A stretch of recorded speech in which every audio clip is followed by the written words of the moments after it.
கிறிஸ்துவுக்குள் பிரியமானவர்களே, இந்த நாளுக்கான தினசரி தியான வசனம் மத்தேயு எழுதின சுவிசேஷம் 10வது அதிகாரம் 18வது வசனம். மத்தேயு 10:18, மேத்யூ 10:18. அவர்களுக்கும் புறஜாதியாருக்கும் சாட்சியாக என் நிமித்தம் அதிபதிகளுக்கு முன்பாகவும் ராஜாக்களுக்கு முன்பாகவும் கொண்டு போகப்படுவீர்கள். இப்போ கர்த்தராகிய இயேசு கிறிஸ்து என்ன சொல்றாரு? நீங்க என் நிமித்தமாக போய் சுவிசேஷம் சொல்லும்போது நீங்கள் ரொம்ப ஜாக்கிரதையாயிருங்க. ஆலோசனை சங்கத்துக்கு உங்களை ஒப்பு கொடுப்பாங்க. அது மாத்திரமில்லை, ஜபாலயங்கள்லேருந்து உங்களை புறம்பா தள்ளுவாங்க, உங்களை வார நாள் அடிப்பார்கள், கொலையும் செய்வாங்கன்னு சொல்லிட்டு இப்போ என்ன அவர்களுக்கும் யூதர்களுக்கும் புறஜாதியாருக்கும் சாட்சியாக தேசத்தை ஆளுகிற அதிபதிகளுக்கு முன்பாகவும் ராஜாக்களுக்கு முன்பாகவும் கொண்டு போகப்படுவீர்கள். ஏன்னா கர்த்தராகிய இயேசு கிறிஸ்துவும் இதே மாதிரி கொண்டு போகப்பட்டார். தேசாதிபதியாக பிலாத்துக்கு முன்பாகவும் ஏரோதுக்கு முன்பாகவும் அவர் கொண்டு போகப்பட்டார். அதற்கு பின்பாக ஆதி திருச்சபையில் நம்ம பார்க்குறோம். அப்போஸ்தலர் 3வது அதிகாரத்தில் பேதுரு, யாக்கோபு, யோவான் அங்கிருந்த ஒரு முடவனை குணப்படுத்தினதுனால அங்குள்ள ஆலோசனை சங்கத்துக்கு முன்பாக கொண்டு போகப்பட்டு அவர்கள் அடிக்கப்பட்டு காவலில் வைக்கப்பட்டு விடுவிக்கப்படக்கூடிய காரியத்தை பார்க்குறோம். அதற்கு பின்பாக அப்போஸ்தலர் 12வது அதிகாரத்தில் முதல் 2 வசனங்கள் என்ன பார்க்குறோம்? அக்காலத்தில் ஏரோது ராஜா சபையிலே சிலரை துன்பப்படுத்த தொடங்கி யோவானுடைய சகோதரனாகிய யாக்கோபை பட்டயத்தினாலே கொலை செய்தான். என்ன ஏரோது என்ன பண்ண ஆரம்பிக்கிறாரு? சபைக்கு எதிராக இப்போ பயங்கரமாக பண்ணி மக்களை கொலை செய்யக்கூடிய ஒரு காரியத்தை பார்க்குறோம். அதற்கு பின்பாக அப்போஸ்தலனாகிய பவுலுடைய வாழ்க்கையில் பார்க்குறோம். அவர் கைது செய்யப்பட்டு ஆலோசனை சங்கத்துக்கு கொண்டு போகப்படுறாரு. செசரியா பட்டணத்தில் கொண்டு போட்டு தேசாதிபதிக்கு முன்பாக கொண்டு போகப்படுறாரு. அக்ரிப்பா ராஜா முன்னாடி கொண்டு போகப்படுகிறாரு. ஃபேலிக்ஸ் முன்னாடி கொண்டு போகப்படுகிறாரு. கர்த்தர் அவருக்கு தரிசனமாகி நீ ராயனுக்கு முன்பாகவும் எனக்கு சாட்சியாக இருக்கணும்னு சொல்லக்கூடிய காரியத்தை சொல்கிறாரு.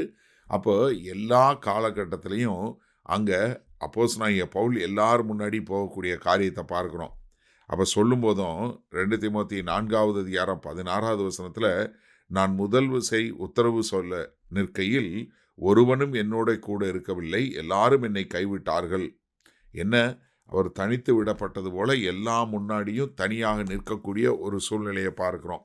இதற்கு பின்பாக ஆதி திருச்சபையில் நடக்கக்கூடிய காரியத்தை பார்க்குறோம். வெளிப்படுத்தின விசேஷம் 2வது அதிகாரம் 3வது அதிகாரத்தில் சபை எப்படி துன்பப்படுத்தப்பட்டது, அவர்கள் எப்படி கொலை செய்யப்பட்டார்கள் அப்படிங்கிற காரியத்தையும் பார்க்குறோம்.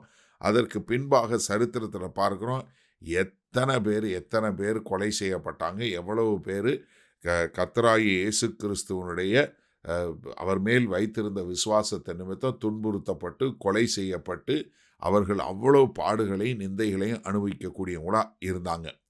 அப்போ கர்த்தராகிய இயேசு கிறிஸ்து சொன்னது போல அங்கே என்ன நடந்தது?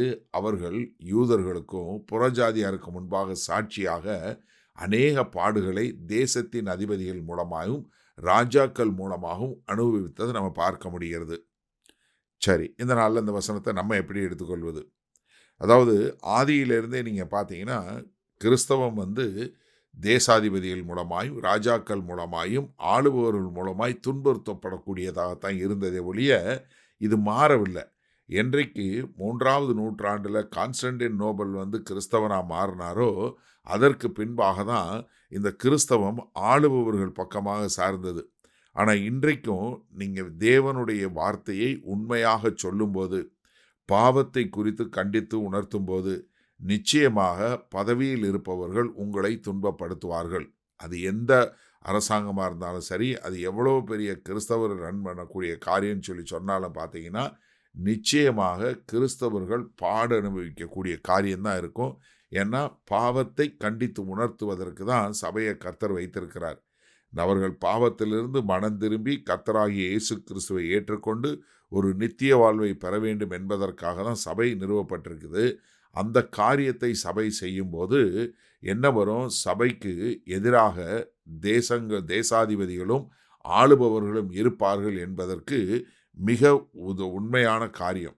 அதனால் நம்ம கிறிஸ்தவர்கள் என்பவர்கள் நமக்கு தேசாதிபதி நம்மளை சப்போர்ட் பண்ணுவார், இல்லை ஒரு சில நேரத்தில் நமக்காக பண்ணுவார் அப்படின்னா எங்கோ 1-2 நடைபெறலாம். ஆனால் பெரும்வாரியான நேரங்கள் முழுவதிலும் நம்ம என்ன பார்க்குறோம்?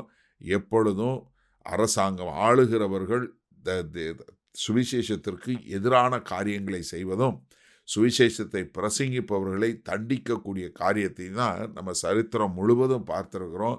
அதனால் நம்மளுடைய பிரசங்கம் மனிதர்களை பிரியப்படுத்துவதில்லை, ஆளும் கட்சிகளை பிரியப்படுத்துவதில்லை, அரசியல்வாதிகளை பிரியப்படுத்துவதில்லை. மாறாக தேவனுடைய காரியங்களை, தேவனுடைய ஆலோசனை நாம் தெளிவாக சொல்லி அவர்களை மனம் திரும்பி தேவனுடைய ராஜ்யத்துக்கு கொண்டு வருவதுதான் நம்மளுடைய பொறுப்பு. அப்போ அரசாங்கத்தை ஆதரிப்பதல்ல, அரசாங்கத்திற்காக வாழ்வதல்ல, தேவனுக்காக வாழ்வது.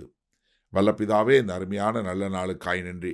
நாங்கள் சுவிசேஷத்தை உண்மையாய் பறைசாற்றும் போது இதோ தேசாதிபதிகளும் அதிபர்களும் எங்களுக்கு எதிராக வருவார்கள் என்பதை உணர்ந்து அதை பற்றி கவலைப்படாமல் நாங்கள் உமக்கு உண்மையாய் வாழ எங்களை ஒப்புக் கொடுக்கிறோம். இயேசு கிறிஸ்துவின் மூலம் பிதாவே, ஆமேன்.